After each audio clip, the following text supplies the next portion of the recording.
Et Hélène Conway-Mouret pour le groupe socialiste, écologiste et républicain.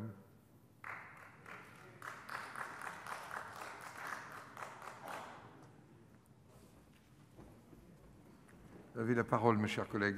Merci, Monsieur le Président.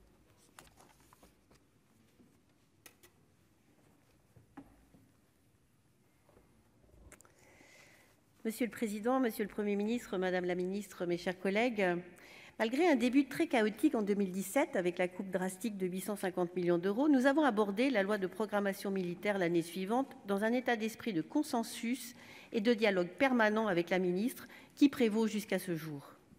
Entendez alors notre incompréhension totale, déjà évoquée par notre collègue Gérard Longuet, face au choix assumé que vous faites de ne pas respecter l'article 7 de la loi que nous avons voté, tout en rappelant par ailleurs que vous respectez le Parlement. Même le « en même temps » a ses limites. Entendez aussi notre incompréhension de vous voir privilégier finalement un débat de 3 heures alors que nous discutons du plus gros investissement de l'État qui détermine la défense et la sécurité de notre pays et de celles et ceux qui s'engagent pour l'assurer. Dans ces conditions, pourquoi ne pas avoir prévu de voter sur un projet de loi d'actualisation au lieu de le faire sur un blanc-seing politique ? Nos militaires, comme nos industriels d'ailleurs, n'attendent pas des indications, mais des engagements chiffrés et surtout de savoir que ceux-ci seront respectés, comme ce fut le cas depuis 3 ans. Nous nous réjouissons de la bonne exécution de la LPM, mais l'actualisation nous assurait celle à venir. L'incertitude de la courbe du PIB que vous avancez comme argument devrait au contraire nous convaincre de sécuriser la trajectoire budgétaire de la défense pour les années 2024-2025. Ce débat est un rendez-vous raté. Notre soutien était acquis à une véritable discussion sur les ajustements à apporter en cours de programmation. Nous souhaitions accompagner des décisions parfois difficiles parce que nous les comprenons et continuer tout simplement à travailler en toute confiance et dans la transparence sur les enjeux majeurs de l'amélioration opérationnelle et de la disponibilité des équipements, l'évolution des effectifs et le respect de la trajectoire financière. Sur le bilan au tiers du parcours de la LPM, les réponses partielles du ministère des Armées nous ont confirmé ce que nous savions déjà, à savoir qu'il existe des besoins nouveaux et que ceux-ci devront être financés à enveloppe constante. Certains grands projets financièrement très lourds seront probablement sanctuarisés. Le renouvellement de la dissuasion nucléaire, le porte-avions de nouvelle génération et le SCAF, nous le savons depuis quelques heures.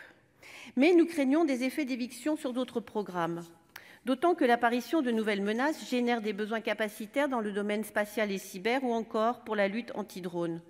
S'agissant de l'armée de terre, le traitement des obsolescences du char Leclerc sera coûteux. Mais si l'on veut être prêt pour la haute intensité et réaliser l'ambition 2030, cette remise à niveau devra se faire sans effet d'éviction sur d'autres aspects du programme Scorpion. Certes, les évolutions de la programmation sont naturelles dans un contexte stratégique fluctuant, s'agissant de programmes industriels lourds et technologiquement complexes. Mais ce dont nous avons besoin, Monsieur le Premier ministre, c'est de clarté sur les programmes sanctuarisés et ceux pour lesquels vous envisagez un ralentissement. Quels seront les impacts de ces arbitrages sur la mise en œuvre des objectifs de la LPM à l'horizon 2025 ? Ce sont autant de raisons et de questions pour lesquelles une revoyure est essentielle afin de planifier l'avenir et non simplement de revisiter le passé que nous connaissons. À l'évidence, si nous prenons en compte les surcoûts des OPEX et les diverses dépenses nouvelles de soutien et d'imprévus, nous dépassons, mais cela a déjà été rappelé, les 8 milliards d'euros. Il s'agit certes d'estimations, mais elles n'ont rien de fantaisiste. Nous nous contentons de recenser des ajustements qui sont indiscutables. Si le gouvernement n'est pas d'accord avec les chiffres, il lui appartient de mieux en informer le Parlement. Enfin, je voudrais mettre l'accent sur l'un des objectifs majeurs de la loi de programmation, celui de prendre en compte les besoins à hauteur d'hommes et de femmes. La question des programmes à effet majeur est indissociable des autres opérations d'armement qui visent à renforcer les équipements et la protection individuelle de nos soldats.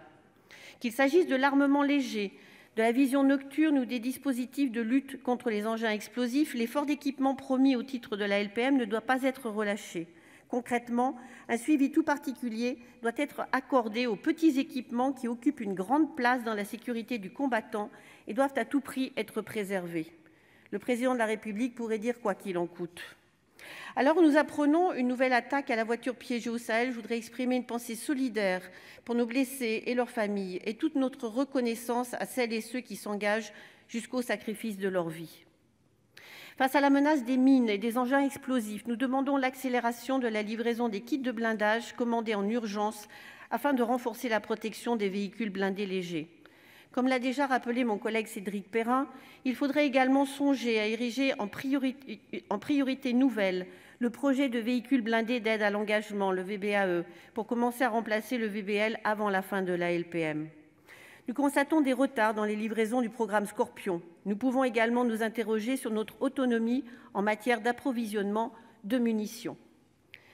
Notre rapport d'information a mis en évidence le besoin de chiffrer dès à présent les besoins en matériel et en préparation opérationnelle pour remplir les objectifs de l'actualisation stratégique et l'ambition 2030. Il se chiffre en milliards d'euros. La question des effectifs, de la fidélisation et de l'amélioration de la vie militaire n'est pas accessoire par rapport aux équipements. C'est bien au contraire la valeur cardinale de nos armées, celle sur laquelle doit reposer le lien de confiance entre la nation et ses forces armées. Je sais que nous en sommes tous convaincus sur ces bancs, et c'est pourquoi il est dommage que nous ne puissions offrir en retour aux femmes et aux hommes qui nous protègent et qui méritent mieux qu'une simple déclaration politique ou générale, une loi d'actualisation qui sécurise leurs moyens et leurs conditions militaires. À cet égard, au nom de mon groupe politique, je m'associe pleinement à l'appel qui est lancé en faveur du service de santé des armées. Il est urgent de le doter des personnels suffisants et d'offrir à nos médecins et infirmiers de meilleures conditions de vie à la hauteur de leur engagement pour la nation.